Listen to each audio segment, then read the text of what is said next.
ウクライナにロシアが侵攻してから500日以上が経過。未だに激しい戦闘が行われており、いつ平和が訪れるかわからない状況になっています。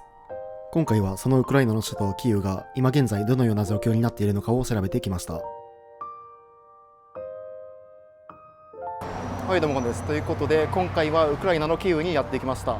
ロシアの侵攻から1年半以上が経ち、未だに平和がいつ訪れるかわからないという状況なのですが、今回は一般市民の目線でウクライナ・キーウがどのような状況かということをお伝えしていきたいと思います。ということで、今からこのバスに乗って、キーウに向かいます。22時間ぐらいのバス旅ですね。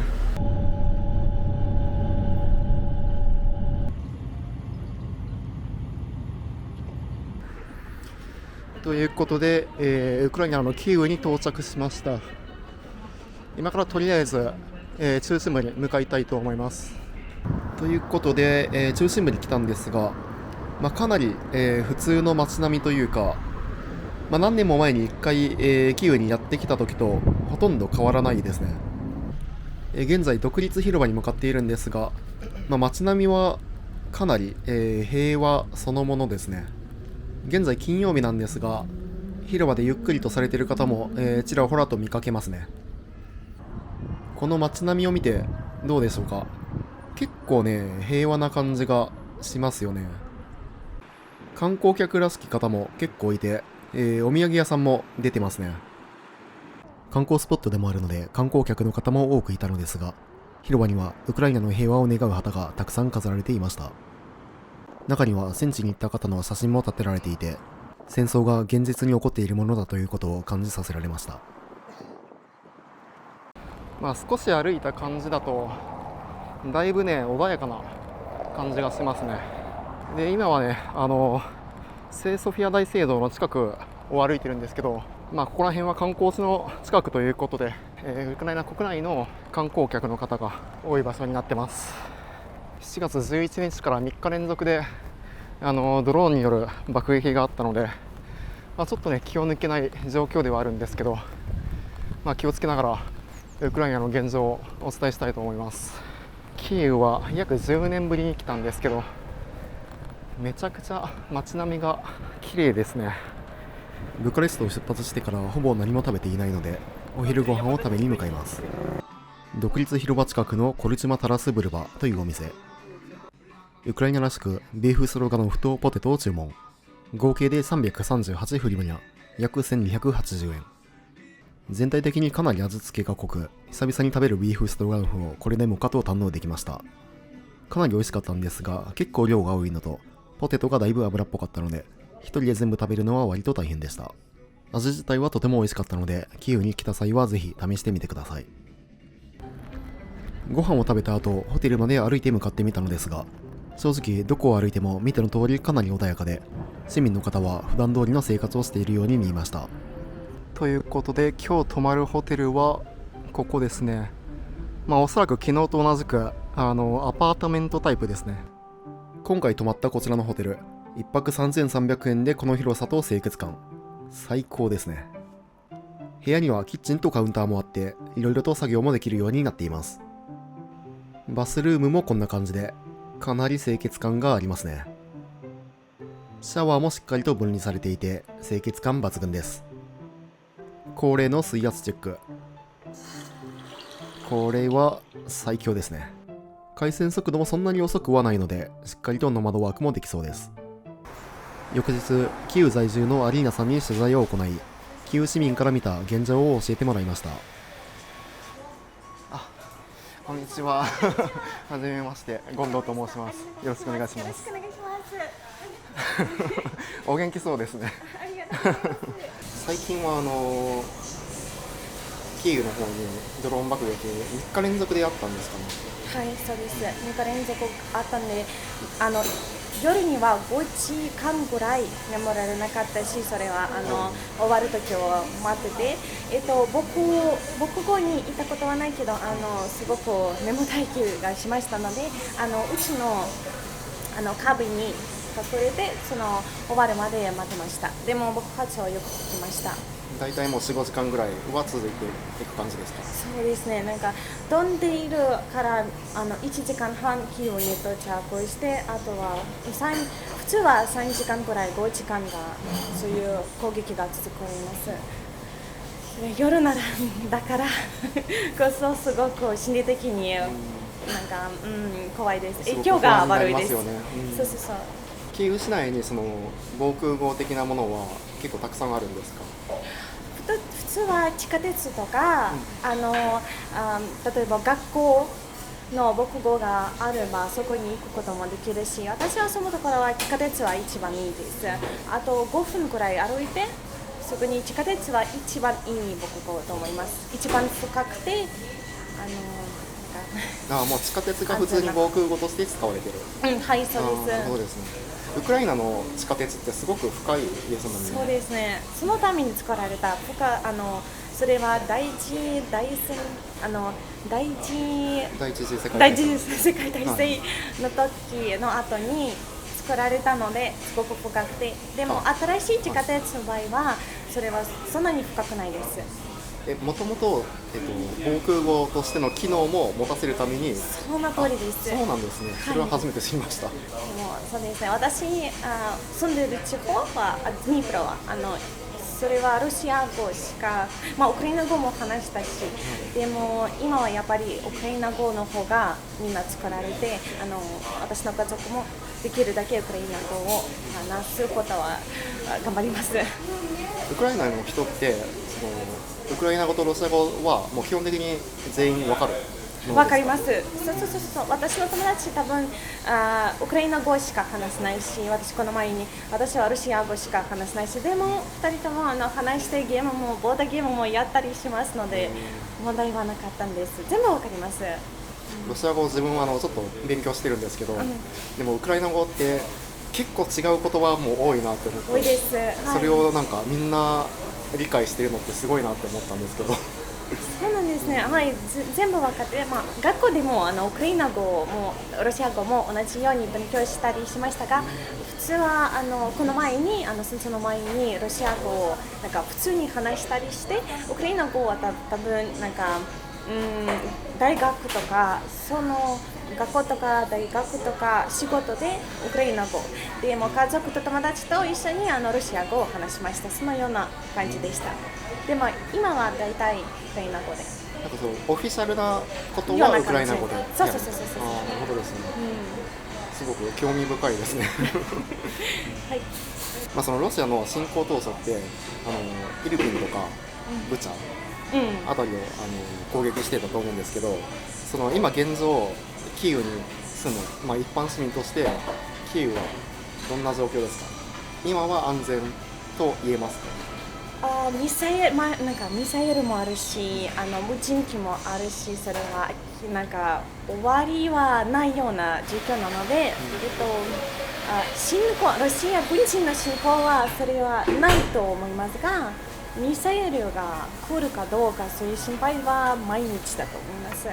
なのでブチャとイルピンはたくさんのウクライナ人も進み続けました。今はそれはもうなんか街も修理して、それは普通の生活に戻りましたが、ミサイルと無人機はどこにも消えませんでした。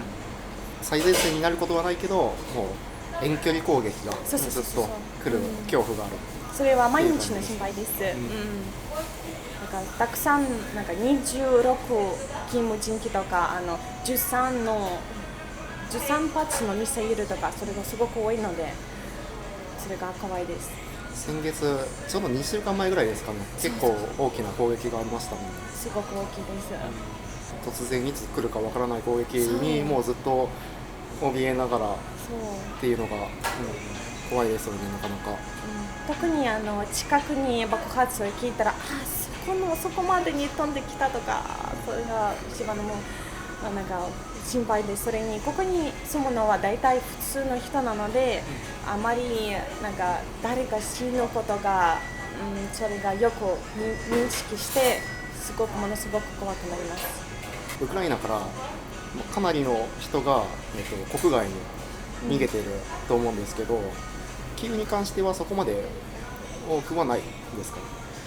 あると思います。でも他のなんか戦争しているところからキーウに避難している数が増えたので、そのキーウからの人が海外とか、そのデニプロザポリージャはキーウに、ハルコフからキーウに避難しているすごく多いです。なので数は変えませんと思います。でもそれは本当にキーウにある人はこの前にキーウに住んだということはないです。多分ハルキウ、ザバロージェ、デニプロ、オデーサから避難している人が多いです。バフムとか最前線からキーウに避難してきて、そうなので数はなんか変わりませんでした。ウクライナ国内だとそんなに変わらないっていうことですか？はい、そうロシアが侵攻してからもう500日以上経ってますけど、その侵攻以降アリーナさんの生活って変わりましたか？最初は3ヶ月ぐらいどうなってると分かりませんでした。戦争ってどういう意味？今の時代、インターネットがある時代、戦争がそれは全然分からない。私のお母さんもまだ信じていません。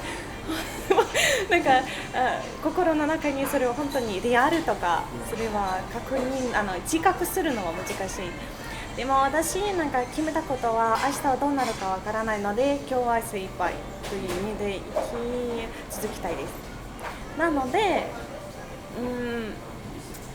普通の生活と比べたらもっと生活を感じることができたと思います。もっとより精一杯に、もっといろいろ本当に明日はどうなるかわかりません。本当に分かりませんので。そうですね。いつどういうふうに戦況が変わっていくかっていうのは本当にわからないですね。全然わからないです。本当に激しい戦争が続きます。ニュース、私は思っている感じで、ウクライナ人がその戦争をすごく激しいと確認して、海外ではそのような感じが多いと思います。なんかもうそんなにビッグニュースではなくて、でも実際にすごく激しい状況なのです。